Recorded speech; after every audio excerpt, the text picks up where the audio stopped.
Hey everybody, welcome back to the channel. My name's Ryan. Excited for this video because we're going to be continuing with some of the Overholt action. If you know me and you know my channel, you know that I'm pretty big on this bottle. I love the old Overholt 10-year cask strength rye.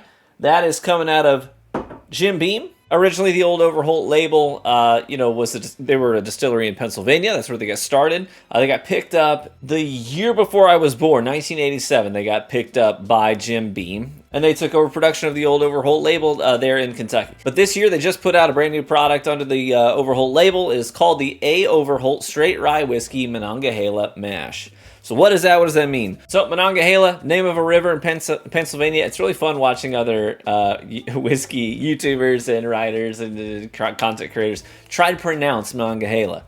It's humorous. I've heard Monongahela. I've heard Manila, Mongola. I mean, I've heard it all at this point. It just makes me chuckle. But this bottle is a throwback to the original mash bill that Abraham Overholt used for his rye whiskey. So he didn't want to use corn. I guess that he thought corn was somewhat of an inferior grain for whiskey. He thought it was, since it was cheap to grow and it was really sweet, he kind of looked down on it a little bit. And he didn't want to use corn in his original mash bill, so what he did was 80% Pennsylvania rye grain. You know, Pennsylvania, they couldn't grow barley there very well. It didn't really take. The soil was rocky. So rye is known as being a really resilient grain, and it grows just about anywhere. And in fact, sometimes farmers will refer to rye as volunteers, because sometimes they just grow anywhere in the middle of your field. They just pop up, and they call them volunteers, the farmers do. One of my favorite whiskey writers refers to one time he was at a farm kind of talking about grains and the way that they're raised, and he saw a rye plant growing straight up out of a skiff of like a tractor, right? It was just like a little bit of dirt was left in it, and rye was like, yeah, I can grow in that. So rye grows pretty well there. So the Monongahela mash is 80% rye, Pennsylvania rye, and then 20% malted barley. And they call it soft malted barley. I don't know why, but I don't know what distincts it from being standard malted barley versus soft malted barley. I'd have to look it up. I would imagine maybe it's like refers to the way that they malt. Maybe it's with less heat. I don't know. We'll see. If you know, feel free to let me know down in the comment section. But either way, it's just a fancy way of saying it's 80-20, right? And no corn. 80% rye, 20% malted barley. Big shout out to Delicious Dairy for sending in a sample from his bottle. You know, I didn't grab the Monongahela bottle myself, but it's only $40 if you do find it. So I'm going to crack this open, get it poured, and we'll see how it compares to the the other labels from the same brand. Now, I will note that I do have one concern here. So my concern is that maybe, since it's only a 4-year-old whiskey, I'm thinking maybe the difference of the Monongahela mash bill may not be able to come through in full force like it might if the rye had more time to age and mellow out a little bit. Since it's only 4 years old, I'm a little concerned about that. It is a $40 bottle, like I noted. It is 95 proof. I think, man, if this was like a 6-year bottled in bond, I'd be more excited about it. I probably would have rushed out to get a bottle. But since it was just a $40 bottle, 4 years old, 95 proof, I didn't do that. I'm about to find out if that was a good choice or not. The standard old Overholt is bottled in bond, which means it is at least 4 years old, and it is 100 proof instead of 95. And I like to mix with this. So this is going to be the same age and less proof, but $15 more expensive. So because of that, the mash bill needs to shine through in a way that makes that $15 price tag increase worth it. $40 is not a huge price tag, to be fair, but still. The nose is a little hot and a little young. Fresh cut grass, the cinnamon imperials, the little red hots, you know what I'm talking about?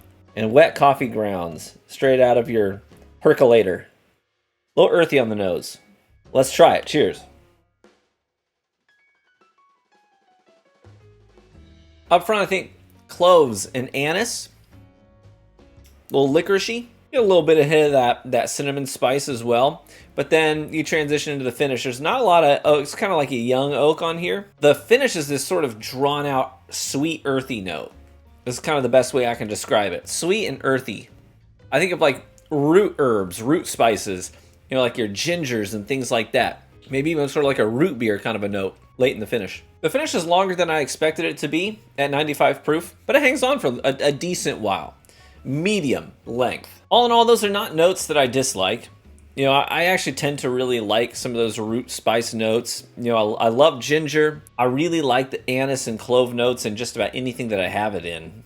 In fact, one of my preferred ryes right now is the Fiddler Toasted Rye, which is right here, because it is very heavy on sweet anise. And so it's hard for me to keep my hands off that bottle sometimes. Sort of like when your wife thinks she can just casually stroll through the bedroom when she's coming from the shower and going to the closet. You're like, hey. That's this bottle for me. It's like, when I walk into the room, it's like, oh, you think you could just sit there on that shelf without me getting a little, you know, I'm oversharing. All to say, I do not dislike any of the notes on this at all. But I do wish, kind of like I said in the intro, I do wish maybe at a couple of years of age on this, 6 years old and bottled in bond. I think that would elevate this even more. Because in doing so, you're going to let the rye itself mellow out just a little bit, and you're going to get some fruity notes that you don't tend to get on young rye that I like on older ryes. Let that sort of fruity and citrus notes, let those come through a little bit more with a couple more years of age on it. Give me 5 more proof points, make it bottled in bond, and just that alone I think is going to even extend that finish out just a little bit more and let those anise notes shine through. So I hope that they maybe modify this a little bit. I'm certainly not against this bottle with this mash bill. With the distinct lack of corn in the mash, we are getting some more earthy notes and those anisey notes, and I like those a lot, and I want them to shine through a little bit more. I think to do so, more age, a little bit more proof. So I hope they don't abandon this project. Hopefully they make it a staple thing, but I would really love to see them take it the extra mile just to go the full distance with it to make it a banger product. And I would be willing to do, like, say, call it a $50 bottle at 6 years old, bottled in bond. I think that that's a very fair and reasonable price tag for something like that. I do like the bottle. I don't have it here to show it to you, but I can put it somewhere on the screen, probably right here, and you can see how cool the bottle looks. I just love this with the Overholt branding in general. I kind of get these old-timey pharmacy kind of vibes. You know what I mean? I feel like I'm buying some sort of a special tonic at a local pharmacist in like the 1920s or something. And that's kind of cool to me. I like that vibe.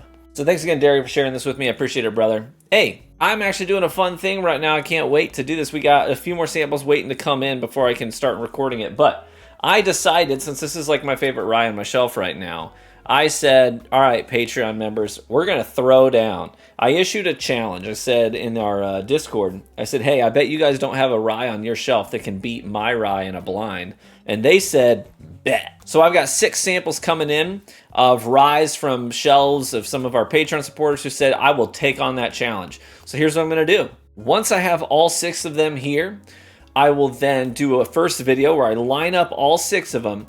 I'll go down the line, I'll taste all 6, and I will select my 3 favorites out of the group. So I'll pull 3 out and say, these are my favorites, they're going to go on.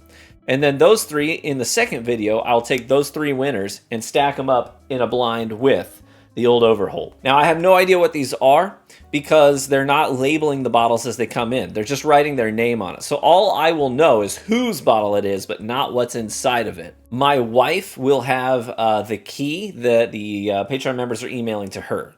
So when I eliminate 3 and move 3 forward at the end of the first video, I'll reveal what the 3 I eliminated were. So it'll be like, oh my gosh, I can't believe I eliminated this one. You know what I mean?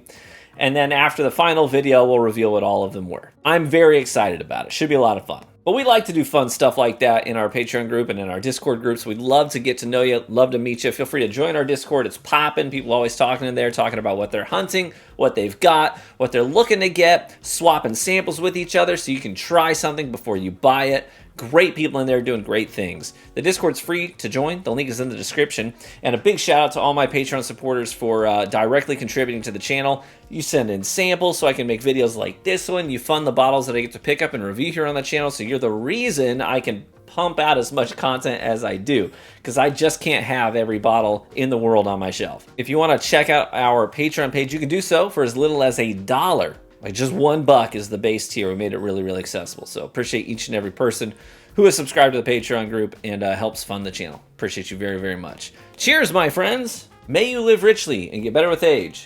And hope to catch you in the next one. Bye-bye.